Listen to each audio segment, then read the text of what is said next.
purpose of our magazine is to tell the truth about what happened to our country and our continents before Columbus. And if it shows that there were white Vikings here, and there were, we tell that. And if it shows that there were Asians here visiting, Chinese here visiting Mexico, we'll tell about that. And if there were blacks here, we have to tell that too. That's all part of our heritage. And I think it's thrilling and exciting for all of us. It's remarkable. So what we're telling you, I mean, this is just in a nutshell, and you're going to be seeing a lot more of this, not just in our magazine, believe me. You're going to be seeing this on TV. It's bound to burst out because it's really known in the archaeological community. You've had 4 of these major impacts that the black people have made to the Americas, not only before Columbus was born, but before even Spain or Italy existed. That's the kind of roots that are in this country. And by knowing that, and the more you know about it, it's an empowerment. You're really rooted. You have got a heritage which is more than slavery. Sure, there was slavery, but that's not all. That's a small part of it. Long before that, there's a heritage of kings, seafarers, religious missionaries, and they were all here.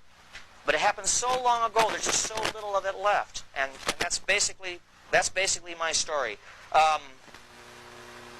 What connects it up is even the word Moor, because it's pronounced differently in different parts of Africa. And they call themselves Moor, Mu, Mur. There's all variations of that, so that even the name Muir.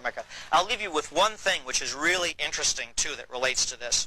The Mali kingdom, part of their religion, around 900 A.D., they believed in a god called Vodun. Vodun or Vodan.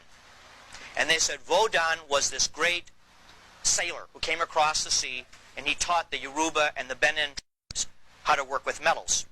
And he was their man-god, as it were. He was like their founding father, their George Washington, was Vodun. And he brought tablets. He said they brought tablets, which he taught people how to read. Vodan was his name. Vodan and Vodun.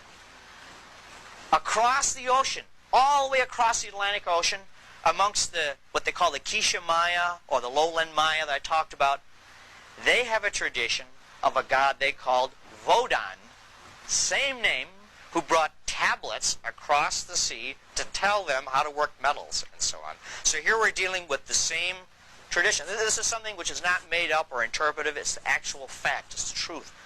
So the more of these you have, like I say, the greater the sense of empowerment. So I'm going to stop here because I think these photographs are better than anything I can say. And if you have any questions, feel free to interrupt the action here. Yeah, I'm going to have to turn the slide off, I guess.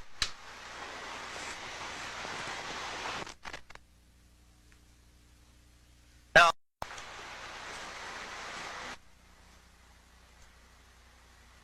this is something I hadn't got time to go into because it's so long, but it's really interesting. This is a drawing from life that was made, believe it or not, by a so-called American Indian.